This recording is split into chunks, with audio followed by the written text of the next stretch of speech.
Los Angeles, California, the city of dreams. In the dimly lit control room, the engineer and producer sat patiently behind the last mixing panel, staring through a long glass window into the recording studio. All the biggest names in the music industry had cut their chart-topping albums in the huge facility. Now the world's hottest group was at work on its new album. The three young men in the immense studio were barely out of their teens. They were all dressed in purple. Their long, straggly hair was dyed purple. Even their guitars, keyboard, and drums were purple. They were known to millions of fans across the planet as Romeo's Dog. The lead singer and guitarist with the chiseled face and cheeky smile was Romeo, but that wasn't his real name. He'd been born Ray Doggett in a small, forgettable town somewhere in the middle of America. Romeo had a voice that sent shivers down the spines of millions of girls. He could even sing and cry at the same time. Hunched over the keyboard was his equally handsome brother Rocky, the shy one.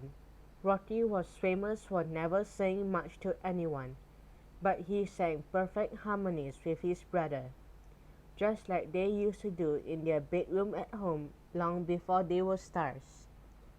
The drummer was their cousin Frankie, and his lips were always turned down as though he was smelling something unpleasant. Frankie was having another of his tantrums, which was why his nickname was Cranky Frankie, the rude dude. "Why did you stop playing, man?" demanded Romeo, turning off his headphones. "My drums weren't loud enough, man," complained Frankie. "I mean, if you can't hear my drums, man, why am I here?" The producer's voice cut in from a speaker on the wall. "We can hear them, Frankie," he said, with a calmness he didn't feel inside. "We'll increase them on the mix." "I want to hear them now," Frankie snarled, and held his drumsticks at the glass window. It was going to be a long day, and in the morning when the album was finished, Romeo's Dog was setting out on its first month-long world tour. The first hint of sunlight kissing the horizon dipped its ray into Cinchita's bedroom. She'd been awake for the last hour, throwing open her wardrobe and pulling out outfits after outfit. She tossed all her clothes on her bed and threw up her hands in dismay. Crouching, her pet cat gave her a loud protesting hiss and dived for cover under her desk. Reluctantly, she held up a purple top and a short denim skirt with a purple belt. Then she tossed them onto the bed too, and reached for her mobile phone. "Mars," she screamed, almost in tears. "What are you wearing to the Romeo's Dog concert tonight?" Mars Swan was the fashion queen, and she'd been up for 2 hours deciding what to wear. But for once she was almost in tears as well. "I've got nothing," she wailed in distress. "Just a purple top with gold straps. I don't want Romeo's Dog to see me in stuff like that. What are we going to do?" The stadium was already filled with screaming fans when Raphael Lim led his friends towards the front row seats that night. Raphael, whose real name was Rafferty, was handsome enough to be the star of a boy band himself. Nobody could have guessed that he'd spent an hour dressing up and styling his hair for his casual look. Mars and Cinchita followed, exhausted from a day in the shopping malls. Mars wore a flirty new strapless dress, while Cinchita's purple tank top and drain-pipe jeans set off her long, lean figure. Alvin Sow and Tan Wei Ling were next. Alvin had worked more gel into his spiky hair than Wei Ling had ever seen before.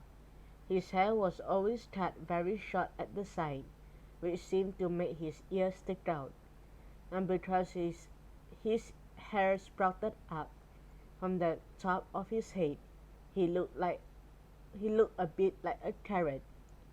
His purple striped shirt blended nicely with Wei Ling's plain purple t-shirt. Behind them were Azizu and his girlfriend Farisha. Azizu sported a purple hoodie and baggy jeans, while Farisha chose a short dress that helped her curves.